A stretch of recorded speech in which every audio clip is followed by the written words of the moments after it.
ಕೆರಗೋಡು ವಿವಾದದ ಲಾಭ ಪಡೆಯೋದಕ್ಕೆ ದೋಸ್ತಿಗಳು ಒಂದ್ ಕಡೆ ಪ್ಲಾನ್ ಮಾಡ್ಕೊಳ್ತಾ ಇದ್ದಾರೆ. ಲೋಕಸಭೆವರೆಗೂ ಕೂಡ ಈ ಪ್ರಕರಣವನ್ನ ಜೀವಂತವಾಗಿರಿಸಬೇಕು ಅನ್ನೋ ಚಿಂತನೆ ಇದೆ. ರಾಜಕೀಯ ಲಾಭ ಪಡೆಯೋದಕ್ಕೆ ಕಮಲ ದಳ ಮಾಸ್ಟರ್ ಪ್ಲಾನ್ ಮಾಡಿಕೊಂಡಿದೆ. ಕೈ ಹಿಂದೂ ವಿರೋಧಿ ಅಂತ ಬಿಂಬಿಸೋದಕ್ಕೆ ಮೈತ್ರಿ ರಣತಂತ್ರವನ್ನ ರೂಪಿಸಿದೆ. ಹನುಮಧ್ವಜ ಹೋರಾಟದಿಂದ ಜನ ಮನ ತಲುಪುವಂತಹ ತಯಾರಿಯನ್ನ ಈ ದೋಸ್ತಿ ನಡೆಸ್ತಾ ಇದೆ. ದೋಸ್ತಿ ಹೋರಾಟದ ಹಿಂದಿದೆ ಒಕ್ಕಲಿಗ ಹಿಂದುತ್ವ ಅಜೆಂಡಾ.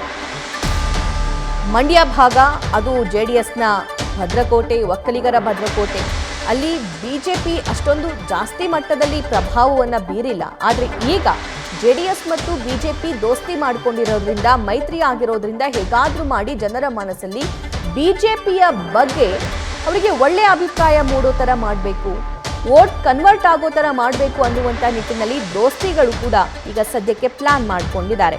ಈ ಬಗ್ಗೆ ಮತ್ತಷ್ಟು ಡೀಟೇಲ್ಸ್ ನಮ್ಮ ಮಂಡ್ಯ ಪ್ರತಿನಿಧಿ ನಂದೀಶ್ ನೀಡ್ತಾರೆ. ನಂದೀಶ್, ಕೆರಗೋಡು ಪ್ರಕರಣ ದೊಡ್ಡ ಅಸ್ತ್ರವಾಗಿ ಈ ಮೈತ್ರಿ ಪಕ್ಷಗಳಿಗೆ ಸಿಕ್ಕಿದೆ. ಇದನ್ನ ಲೋಕಸಭೆವರೆಗೂ ಕೂಡ, ಲೋಕಸಭಾ ಎಲೆಕ್ಷನ್ವರೆಗೂ ಕೂಡ ಜೀವಂತವಾಗಿಸೋದಕ್ಕೆ ಪ್ಲಾನ್ ಮಾಡ್ಕೊಂಡಿದ್ದಾರಂತೆ. ಸೊ ಈ ಒಂದು ಅಜೆಂಡಾ ಇಟ್ಕೊಂಡು ಜನರ ಮನ ತಲುಪುವಂತಹ ಕೆಲಸ ಹೇಗಾಗುತ್ತೆ, ಏನೆಲ್ಲ ಪ್ಲಾನ್ ಮಾಡ್ಕೊಂಡಿದ್ದಾರೆ?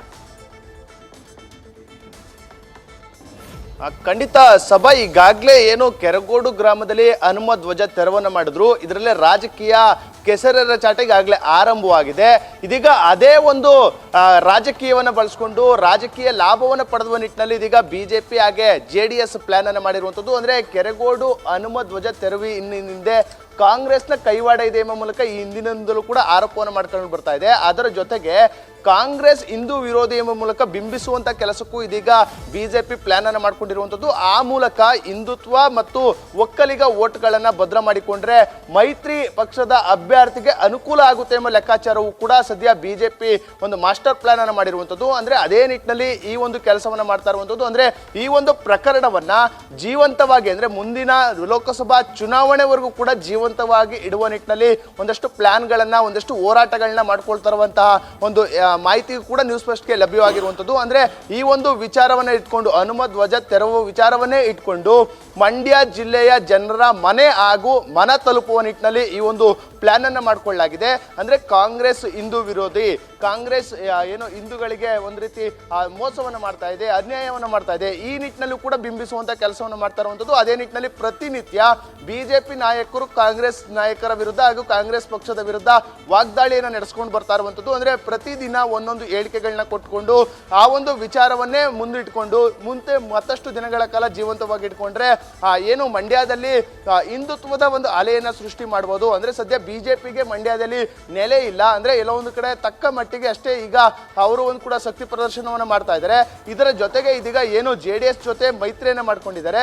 ಮೈತ್ರಿ ಹಿನ್ನೆಲೆಯಲ್ಲಿ ಒಂದು ರೀತಿ ಇಬ್ಬರಿಗೂ ಕೂಡ, ಎರಡೂ ಪಕ್ಷಕ್ಕೂ ಕೂಡ ಆನೆ ಬಲ ಬಂದಿರುವಂಥದ್ದು. ಒಂದು ಕಡೆ JDSಗೆ ಹಿಂದುತ್ವದ ಅಜೆಂಡಾದ ಮೂಲಕ ಒಂದಷ್ಟು ವೋಟ್ಗಳು ಬಂದ್ರೆ, ಅಥವಾ ಏನು ಬಿಜೆಪಿಗೆ ಒಂದು ಒಕ್ಕಲಿಗ ಒಂದಷ್ಟು ವೋಟ್ಗಳು ಇವ್ರಿಗೆ ಬಂದ್ರೆ, ಆ ನಿಟ್ಟಿನಲ್ಲೂ ಕೂಡ ಒಂದಷ್ಟು ಚಿಂತನೆಗಳನ್ನ ಕೂಡ ಮಾಡ್ತಾ ಇರುವಂಥದ್ದು. ಅದೇ ನಿಟ್ಟಿನಲ್ಲಿ ಈ ಒಂದು ಪ್ಲಾನ್ ಅನ್ನ ಬಿಜೆಪಿ ಮಾಡ್ಕೊಂಡಿರುವಂಥದ್ದು. ಅದರ ಜೊತೆಗೆ ಹಲವಾರು ಹೋರಾಟಗಳನ್ನ ಮಾಡುವ ನಿಟ್ಟಿನಲ್ಲಿ, ಅಂದ್ರೆ ಇದನ್ನ ಈ ಒಂದು ವಿಚಾರವನ್ನ ಇಲ್ಲಿಗೆ ನಿಲ್ಲಿಸದೆ, ಈ ಒಂದು ವಿವಾದಕ್ಕೆ ತಾರ್ಕಿಕ ಅಂತ್ಯವನ್ನ ಈಗಲೇ ಕಾಣಿಸದೆ ಒಂದಷ್ಟು ದಿನಗಳ ತಳ್ಕು ಹೋಗುವಂಥದ್ದು, ಅಂದ್ರೆ ಮನೆಗಳ ಮೇಲೆ ಧ್ವಜವನ್ನ ಆರಿಸುವಂಥದ್ದು, ಒಂದಷ್ಟು ಹೋರಾಟಗಳು, ಗ್ರಾಮಸ್ಥರ ಜೊತೆ ಹೋರಾಟವನ್ನ ರೂಪಿಸುವಂಥದ್ದು, ಅಂತಹ ಕೆಲಸಕ್ಕೂ ಕೂಡ ಇದೀಗ ಪ್ಲಾನ್ ಅನ್ನ ಬಿಜೆಪಿ ಮಾಡ್ಕೊಂಡಿದೆ ಅಂತ ಹೇಳಲಾಗ್ತಾ ಇದೆ. ಇದು ಎರಡೂ ಪಕ್ಷಕ್ಕೂ ಕೂಡ ಅನುಕೂಲ ಆಗಲಿದೆ. ಅದೇ ಇದಕ್ಕೆ ಏನಾದ್ರೂ ಕೌಂಟರ್ ಆಗಿ ಕಾಂಗ್ರೆಸ್ ಏನಾದ್ರೂ ಬೇರೆ ಒಂದು ತಂತ್ರವನ್ನ ಎಣೆಯುತ್ತಾ ಎಂಬುದನ್ನ ಕಾದ್ ನೋಡ್ಬೇಕಾಗಿರುವಂಥದ್ದು. ಸಭಾ. ರೈಟ್ ನಂದೀಶ್, ಧನ್ಯವಾದ ಡೀಟೇಲ್ಸ್ಗಾಗಿ. ಕೆರಗೋಡಿನ ಈ ಧ್ವಜಸ್ತಂಭ ತೆರವು ಪ್ರಕರಣ ಏನಿದೆ, ಇದು ರಾಜ್ಯದ ಬೇರೆ ಬೇರೆ ನಾಯಕರ ಗಮನ ಕೂಡ ಸೆಳೀತಾ ಇದೆ. ಇಷ್ಟು ದಿನ ಮಂಡ್ಯ ಸಂಸದೆ ಸುಮಲತಾ ಅವರು ಕೂಡ ಸೈಲೆಂಟ್ ಆಗಿದ್ರು, ಈ ಬಗ್ಗೆ ಏನೂ ಮಾತಾಡಿರಲಿಲ್ಲ, ಏನೂ ಸ್ಟೇಟ್ಮೆಂಟ್ ಕೊಟ್ಟಿರಲಿಲ್ಲ. ಆದರೆ ಇದು ಈ ಒಂದು ಪ್ರಕರಣ ರಾಜ್ಯಾದ್ಯಂತ ಸದ್ದು ಮಾಡ್ತಾ ಇದ್ದಂತೆ ಅವರು ಕೂಡ ಅಲರ್ಟ್ ಆದ್ರು. ಅವರು ಕೂಡ ಈ ಬಗ್ಗೆ ರಿಯಾಕ್ಟ್ ಮಾಡಿರೋದನ್ನ ಗಮನಿಸೋದಾದ್ರೆ, ಈ ಒಂದು ಪ್ರಕರಣವನ್ನ ಮೈತ್ರಿ ಪಕ್ಷಗಳು JDS ಮತ್ತು ಬಿಜೆಪಿ ಲೋಕಸಭಾ ಎಲೆಕ್ಷನ್ವರೆಗೂ ಕೂಡ ಜೀವಂತವಾಗಿರಿಸುವಂತಹ ಪ್ಲಾನ್ ಅನ್ನ ಈಗಾಗಲೇ ಮಾಡಿಕೊಂಡಿದ್ದಾರೆ. ಈಗಾಗಲೇ ಕೆರಗೋಡು ಗ್ರಾಮಸ್ಥರು ಈ ನಾಯಕರಿಗೆ ಸಾಥ್ ನೀಡ್ತಾ ಇದ್ದಾರೆ. ಇದೇ ರೀತಿಯಾಗಿ ಬೇರೆ ಬೇರೆ ಗ್ರಾಮಗಳು, ಬೇರೆ ಬೇರೆ ಕ್ಷೇತ್ರಗಳ ಮನವೊಲಿಕೆಗೆ JDS ಹಾಗೂ ಬಿಜೆಪಿ ಮುಂದಾದಂತೆ ಕಾಣ್ತಾ ಇದೆ. ಅದರಲ್ಲೂ ಮೊನ್ನೆ ಕುಮಾರಸ್ವಾಮಿ ಅವರು ಕೇಸರಿ ಶಾಲನ್ನ ಹಾಕೊಂಡು DC ಕಚೇರಿ ಮುಂದೆ ಆ ಪ್ರತಿಭಟನೆಯಲ್ಲಿ ಭಾಗಿಯಾಗಿದ್ರಲ್ಲ, ಅದು ಕೂಡ ಸಾಕಷ್ಟು ಜನರ ಗಮನ ಸೆಳೆದಿದೆ. ನ್ಯೂಸ್ ಫಸ್ಟ್, ನಿರ್ಭೀತಿಯಿಂದ ನಿಮ್ಮ ಪರವಾಗಿ.